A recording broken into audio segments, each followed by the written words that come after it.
Hi everyone, my name is Josiah Imes. I am a senior at Southeastern University, and I'm so excited to be sharing with you all.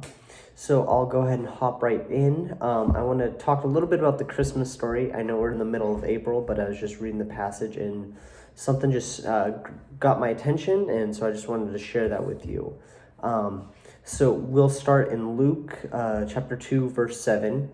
And it says, she gave birth to her firstborn son. She wrapped him snugly in strips of cloth and laid him in a manger because there was no lodging available for them.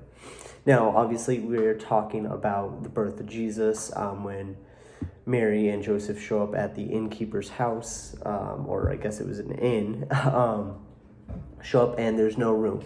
So now, usually the innkeeper gets a pretty bad rap for not letting Mary and Joseph stay in his place. Like, he's viewed as like, well, why didn't he just make room? And I mean, we're all thinking it, like, it's baby Jesus. How are you not going to let him in? Like, just imagine with me for a sec that you're at home, or maybe you own an inn, I don't know, but you're at home, and all of a sudden you hear a knock on the door, and not expecting anyone, you go open the door and you got baby Yoda, or Grogu, for those Star Wars fans, standing at the door, and he's asking to come in, asking for a place to rest, spend the night. What are you gonna do? You're gonna say no to baby Yoda? Like, no, I wouldn't. But like, this is baby Jesus we're talking about, like, eventually, gonna save the whole world, sort of deal. So if I was the innkeeper, I would have been stressed out. I'd been like, shoot, there's this pregnant lady standing right in front of me. She's cold, looks pretty preggo, was riding back on a donkey, and super tired from the trip. But at the same time, I got all these guests they paid for this, to spend the time here. I can't kick them out. Like, I gotta honor my commitment with them. So I'd have been like stressed and trying to figure out what to do. But what the innkeeper did have was he had a little stable in the back, with a little manger. And I mean, it probably wasn't any warmer. It was probably maybe a little warmer, but it's still probably pretty cold. There's probably animals, and it was probably definitely had to stink, just due to all the animals and all of that. He probably just felt really ill-prepared, ill-equipped, and just like not sure what to do. And I know there have been many times in my life where I felt inadequate. I think back to a specific time, actually just about a year and a half ago, where I actually was applying and got my current job working at a church. I'm the student life director of our leadership college.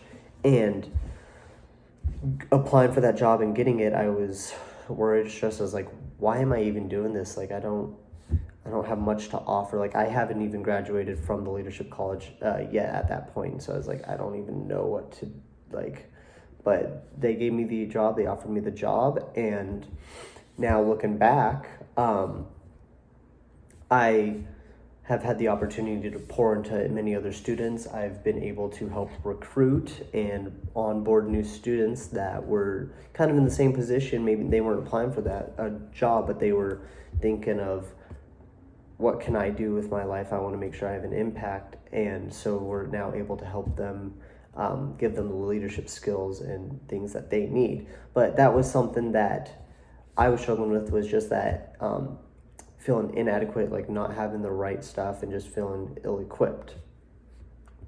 And the cool thing about God is that even though we may not have much, he still uses that. He still will bless that. And I just want to encourage you guys that all we have is all God needs. Looking back at the Christmas story and the inn, that's where God had told and met the shepherds that they would find baby Jesus. He told them, you're going to find him in a stable, wrapped in swaddling cloth, in a manger.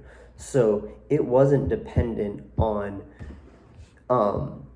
if there was room in the innkeeper's inn. God already knew that where baby Jesus was going to be born. And all that he got, all that the innkeeper gave, was all that God needed. He didn't need anything extra. He didn't need a B&B with breakfast service, room service, or anything like that. God just needed a willing heart to give. And I know many of us, we feel this sense of inadequacy, that we're not going to contribute anything, we have nothing to give.